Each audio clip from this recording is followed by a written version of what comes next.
Imagine driving past the house where your ex abused you, only to find it rotting from the inside out, swarmed by feral cats and impossible to sell, all because of something you planted years ago, a revenge so accidental and yet so perfect, it feels like the earth itself rose up to defend you.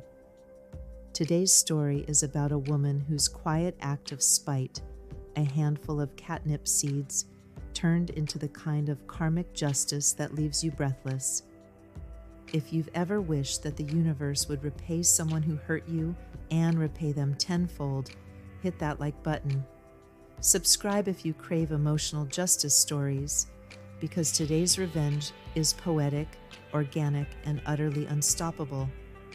8 years ago, the protagonist, let's call her Mara, thought she had finally found a stable life, a home, a partner, a future that felt steady, predictable, safe.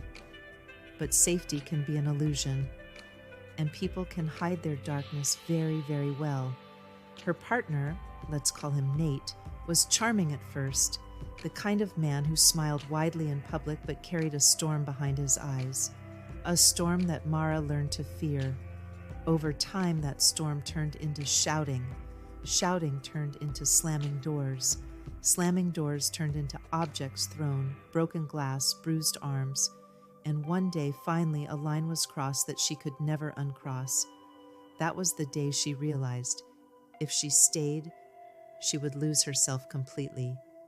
So she packed her things, her clothes, her documents, her quiet courage, and she prepared to walk away from the house they shared, a house he owned, a house she had tried to make into a home. But leaving was never simple. Survivors often carry guilt for things that aren't their fault. Mara carried that guilt too, but she also carried something else, the need for one final act of control.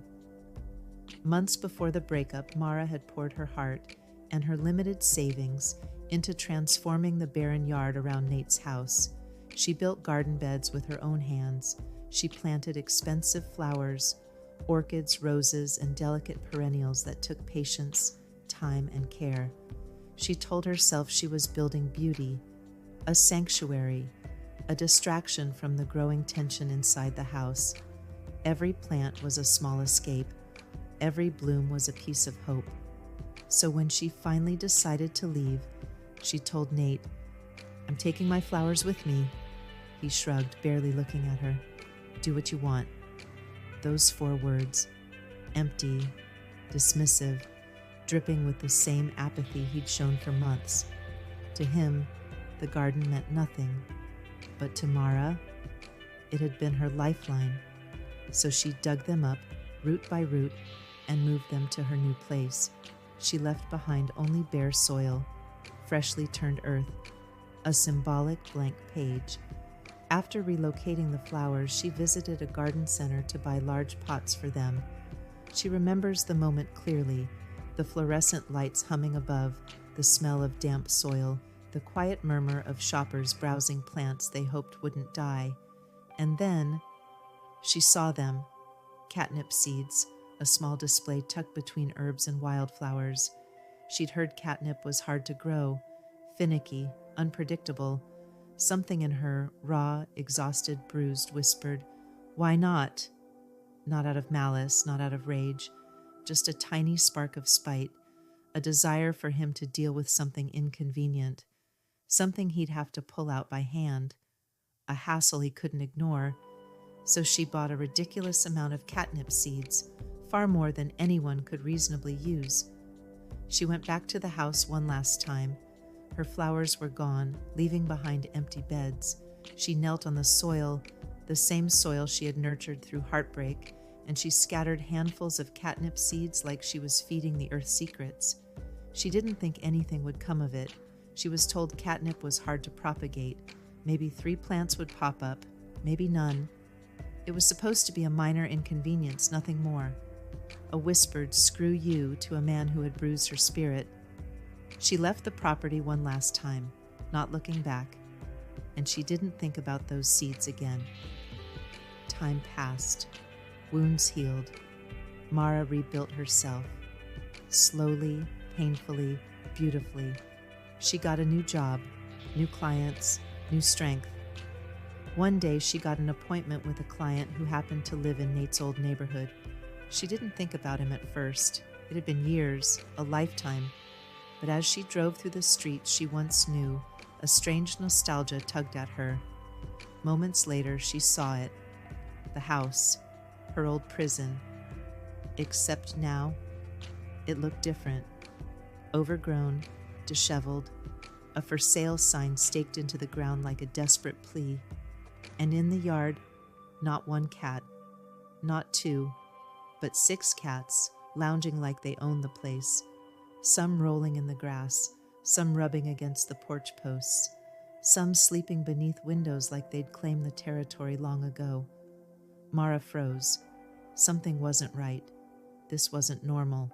Later that day during her meeting, she casually asked the client, "Hey, what's going on with that house down the street? The one with all the cats?" Her client laughed, the kind of laugh you make when a story is almost unbelievable. "Oh, that place? Yeah, nobody wants to buy it. It's been a nightmare for years." Mara felt a strange chill. "Why?" And that's when she heard the words that made her heart stop. "Catnip! The whole yard is basically an invasive catnip forest now. The guy tried everything, digging it up, chemicals, ripping out soil, but every time it comes back worse." Her client shrugged, amused. "Every summer, the entire end of the street smells like a giant litter box. Cats won't leave. They keep coming back. People call it the catnip curse house." Mara felt her breath catch. She whispered, almost to herself, "Oh my God." Her client continued, "Whoever planted that stuff must have done it at the perfect time of year. Once catnip takes hold, it becomes invasive, practically impossible to eliminate. The guy tried selling the house 3 times. No one's willing to deal with it." Mara sat there trembling. Her small, petty, harmless revenge, meant to be nothing more than a thorn in his side, had grown into an unstoppable force of nature, a green, leafy curse, a botanical uprising, a living reminder of what he had done to her. She didn't laugh. She didn't gloat. She didn't celebrate. Instead, she felt something unexpected. Closure. Because the revenge wasn't violent, it wasn't planned, it wasn't even intentional. It was karmic, pure, inevitable, earthly justice. She didn't destroy him. The universe did. She simply planted a seed, both literally and metaphorically, and life took care of the rest. And now, his house was unsellable, his yard infested, his comfort ruined, his peace shattered, all because of the garden he took for granted and the woman he believed he could break. Now picture this, a man who once yelled at her for the tiniest things, a cup left out, a door left ajar, now pacing through a yard full of cats he can't control. Every time he steps outside, the scent of catnip floods the air, a reminder of the one person he underestimated. Every summer, neighbors avoid walking past his property because the smell of 100 cats marks his failure. Realtors walk through shaking their heads. Buyers turn around immediately. His sanctuary has become a feral kingdom. His pride has become a running joke among neighbors. His home, his one asset, is now a permanent monument to the woman he hurt and the seed she sowed. That is what real revenge feels like. Not rage, not violence, just a whisper of karma taking root and growing stronger every year. Sometimes justice doesn't come in a flash of lightning. Sometimes it comes quietly, slowly, through soil and time.